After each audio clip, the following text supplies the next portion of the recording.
Alhamdulillahilladzi anzala 'ala 'abdihi al-kitaba wa lam yaj'al lahu 'iwaja qayyiman liyundhira ba'san shadidan min ladunhu wa yubashshira al-mu'minina alladhina ya'maluna as-salihati anna lahum ajran katsira.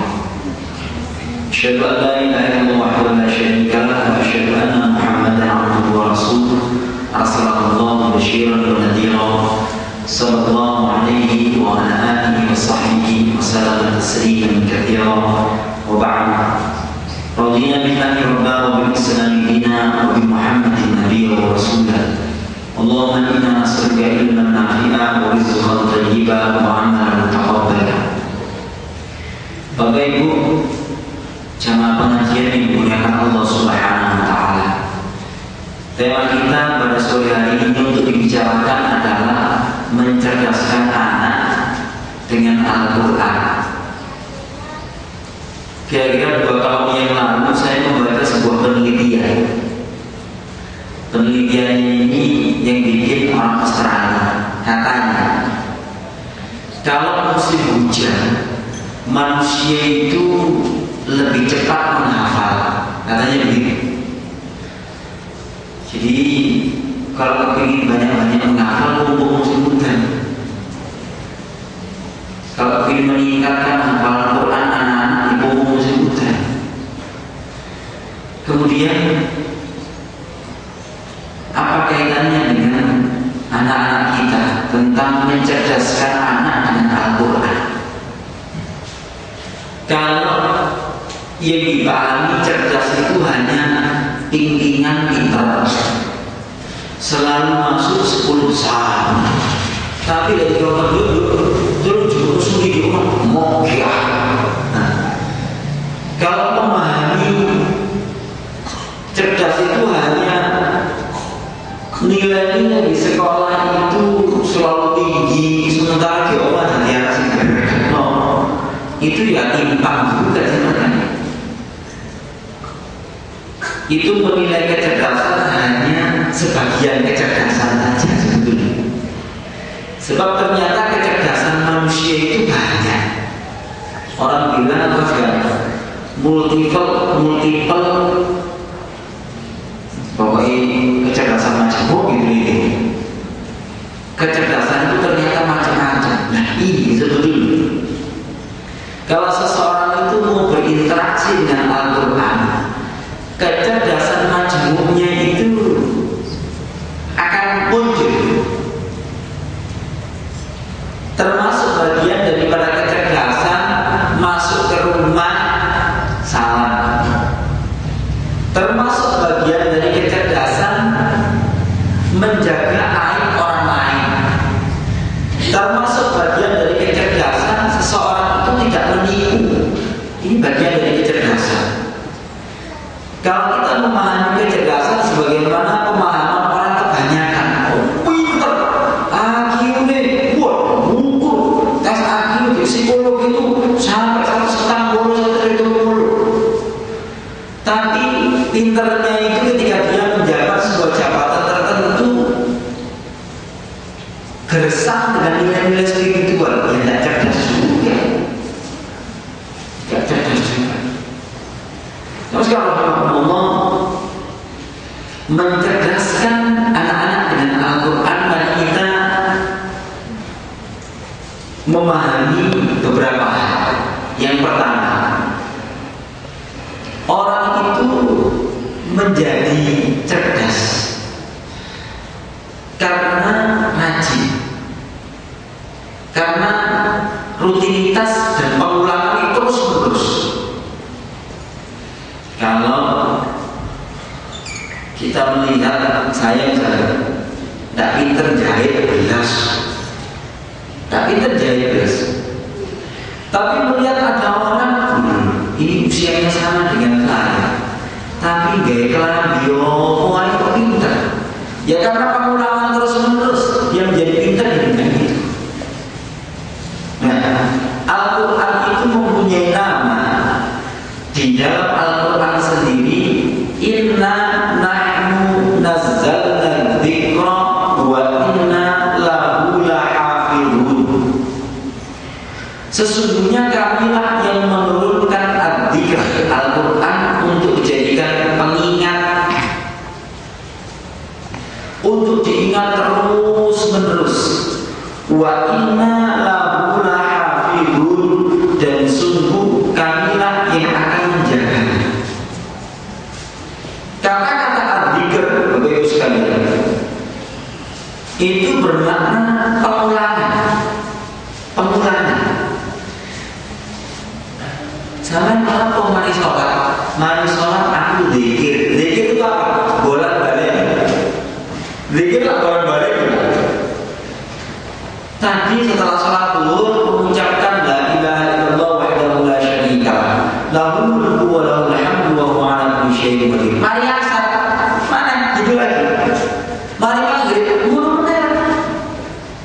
Mari isya terus seperti itu. Nah, pengulangan. Jangan dikira pengulangan itu tidak mempunyai dampak kepada kecerdasan. Luar biasa. Pengulangan ini betul-betul akan membentuk otak manusia itu menjadi orang yang cerdas. Pengulangan. Coba orang yang tidak rajin mengulang-ulang, itu akhirnya mudah tertimpa penyakit yang namanya ego. Enggak rajin mengulang-ulang, akan tertimpa penyakit yang namanya ego. Tapi yang rajin mengulang-ulang tidak akan mudah tertimpa ego. Bapak Ibu sekalian, tabiat otak manusia itu beda dengan Latin. Pisau itu semakin sering dipakai, pisaunya jagal, dipakai menyembelih kambing sebanyak 40. Kambing kelima ke-6 seketul. Itu kalau pisau.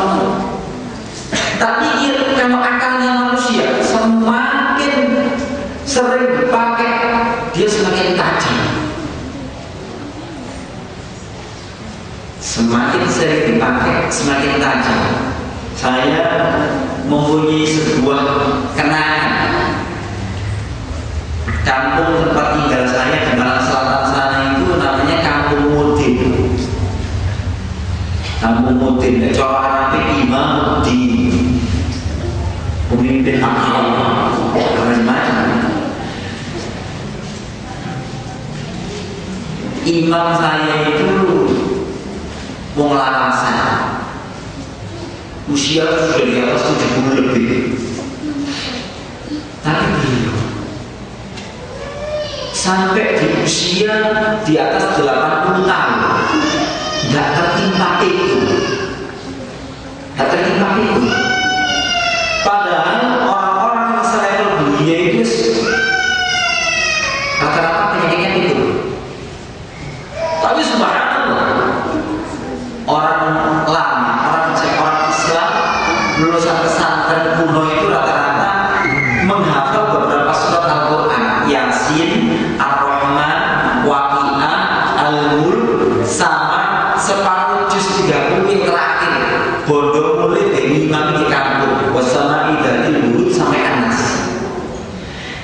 Yang rajin beliau ulang-ulang setiap pagi itu surat-surat ini dimurojaah terus.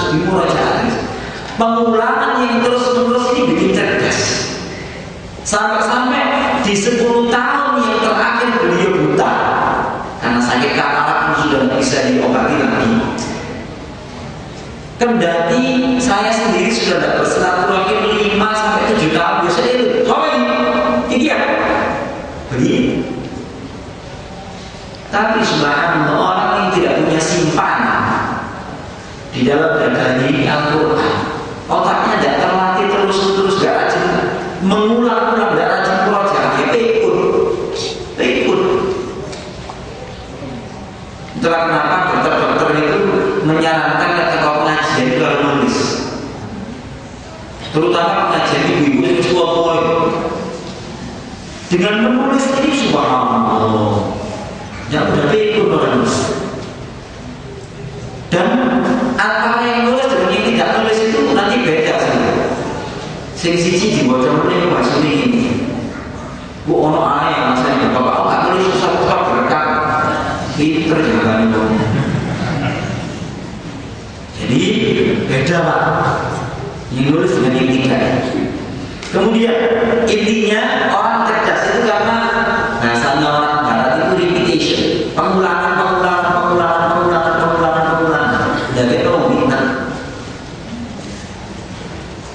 orang berinteraksi dengan Al-Quran terus membaca.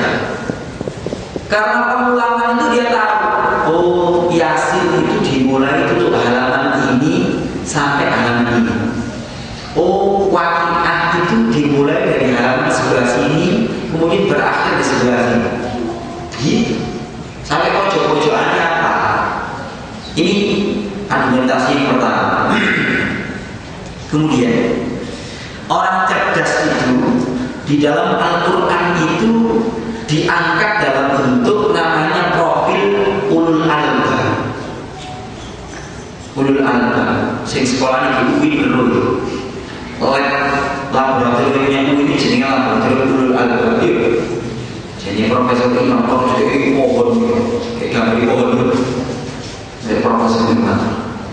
Ulul albab ini sebetulnya intelektual plus. Pinter sing multi intelijensia. Cerdas kuat. Bahasanya Al-Quran. Alladzina yadhkuruna Allaha qiyaman wa qu'udan wa 'ala junubihim wa yatafakkaruna fi khalqis samawati wal ardh. Rabbana ma khalaqta hadza batila subhanaka faqina adzabannar. Ayat ini simpel. Jadi intelektual plus ulul albab ini dia itu menggabungkan antara rajin mikir dan rajin berpikir. Ada teman saya pulang sekolah kedokteran di Inggris, biota dosen-dosen di Inggris itu kita tinggal. Tapi saya lanang bujune ya lanang bujune ya lanang gitu. Paham gak Bu? Ini pinter benda. Dosennya pinter profesor lanang tapi bujune lanang. Ini cara malangi untuk sanggul solo gak jangan.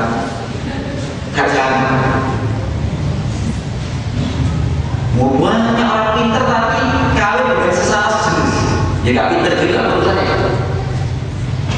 Kendati dia sekolah di dunia sutek, bodoh.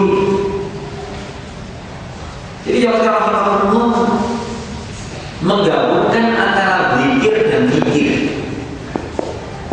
Profil ulul albab.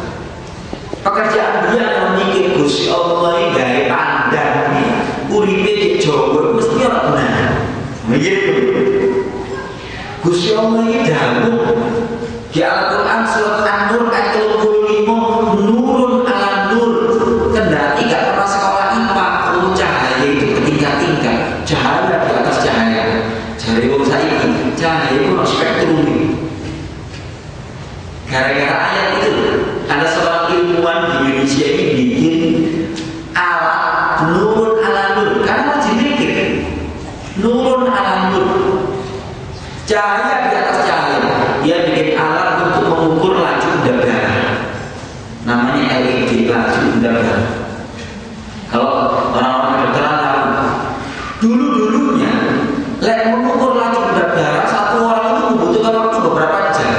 Gara-gara alat yang terinspirasi oleh ayat Al-Quran ini hidup langsung ngerti. Oh, laju udara sana kami begitu. Kenapa? Rajin mikir. Ya mesti apa Allah. Jadi Al-Quran itu berisi ayat-ayat ajakan berpikir. Kata guru saya, Al-Quran itu diwaca pinter ya, yo ngekek jawaban yang pinter. Diwaca gak pati pinter ya jawaban gak pati pinter bisa. Karena interaksi orang semakin pinter dengan Al-Quran, jawaban yang pinter-pinter. Dia mampu memandang sesuatu yang tidak bisa dipandang